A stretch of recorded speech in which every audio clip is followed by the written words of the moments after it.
అందరికీ నమస్కారం. Welcome back our channel. ఈరోజు ఈపీఎఫ్ఓ ఒక గుడ్ న్యూస్ తీసుకొచ్చింది. అదేంటంటే ఉద్యోగులందరికీ కేంద్ర ప్రభుత్వం శుభవార్త ఇచ్చింది. ముఖ్యంగా ప్రైవేట్ ఉద్యోగులకు ఇది ఎంతో ఉపయోగపడుతుంది.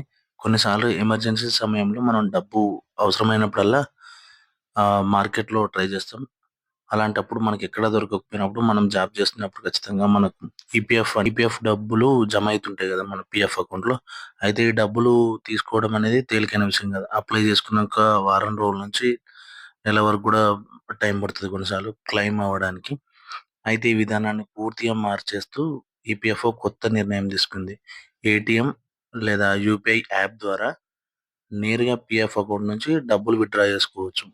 ఈ ఈ సదుపాయాన్ని ప్రభుత్వం కల్పిస్తుంది. ప్రస్తుతం ఈ కేంద్ర ప్రభుత్వం తీసుకునే ఈ నిర్ణయం వల్ల ఈపీఎఫ్ నిధులు ఉపసంహరించుకోవడం చాలా సులభతరం అవుతది.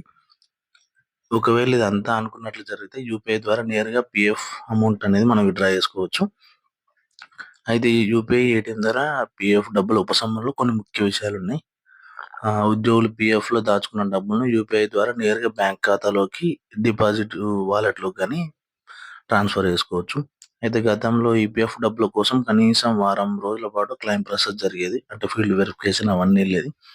అయితే యూపీఐ ద్వారా లేదా ఏటీఎం ద్వారా నిమిషాల్లో మనం రిక్వెస్ట్ పెట్టిన ఒక 15-20 మినిట్స్‌లో అమౌంట్ అనేది క్రెడిట్ అవుతదని చెప్తున్నారు. అయితే ప్రస్తుతానికి ఆహ్, ఈ క్లెయిమ్ అనేది ఎందుకంటే పూర్తిగా పారదర్శకత ఉండేలా చూడాలని యూపీఐ ద్వారా అయితే ఎవరైతే అకౌంట్ హోల్డర్ ఉంటారో వాళ్ళకే ఖచ్చితంగా వస్తాయి కాబట్టి ఇదొక మంచి నిర్ణయం అనుకోవచ్చు. అయితే ఇప్పుడు ఈపీఎఫ్ డబ్బులు తీసుకోవాలంటే కొన్ని నిబంధనలున్నాయి. అంటే మనం క్లెయిమ్ చేసుకునేటప్పుడు అడుగుతది కదా! ఎమర్జెన్సీ పర్పసా? లేకపోతే ఇల్లు కొనుగోలా? ఏదైనా మ్యారేజెస్ ఖర్చులా? ఇంటి రిపేర్లా? లేకపోతే మెడికల్ ఎమర్జెన్సీసా? ఇలాంటి ఏదైనా ఒక క్లెయిమ్ రీజన్ పెట్టి మనం క్లెయిమ్ చేసుకునే ఖచ్చితంగా అలాగే క్లెయిమ్ చేసుకోవాలి. అయితే ఇక ముందు అలా ఉండదు. మనం ఎప్పుడు కావాలనుకుంటే అప్పుడు మనం ఈపీఎఫ్ అకౌంట్‌లో ఉన్న అమౌంట్‌ని కూడా విత్‌డ్రా చేసుకోవచ్చు. అది యూపీఐ ఐడీకైనా వస్తాయి. లేకపోతే ఏటీఎం నుంచి కూడా డ్రా చేసుకోవచ్చు. ఈ ఈపీఎఫ్ఓ డబ్బులు ఏటీఎం నుంచి లేదా యూపీఐ నుంచి ఎప్పటినుంచి విత్‌డ్రా చేసుకోవచ్చనంటే, దీని గురించి ఇంకా ఈపీఎఫ్ఓ ఏం అధికారికంగా ఏం ప్రకటన చేయలేదు. ఇంకో రాబోయే 2, 3 నెలల్లో దీని గురించి ఒక ప్రకటన వచ్చే అవకాశం ఉంది. అయితే చాలామంది అనుకుంటారు ఈపీఎఫ్ఓ ప్రభుత్వ సంస్థనా? లేకపోతే ప్రైవేట్ సంస్థనా అనేది. ఈపీఎఫ్ అనేది కేంద్ర ప్రభుత్వ సంస్థ. దీనికి ట్రస్టులుంటరు.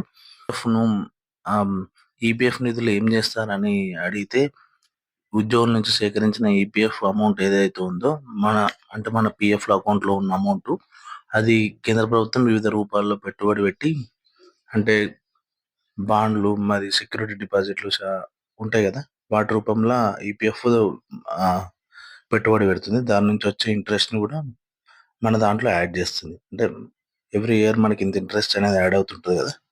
ఇలాంటి మరిన్ని వీడియోస్ కోసం ఛానెల్‌ని ఖచ్చితంగా సబ్స్క్రైబ్ చేయండి. Thank you for watching.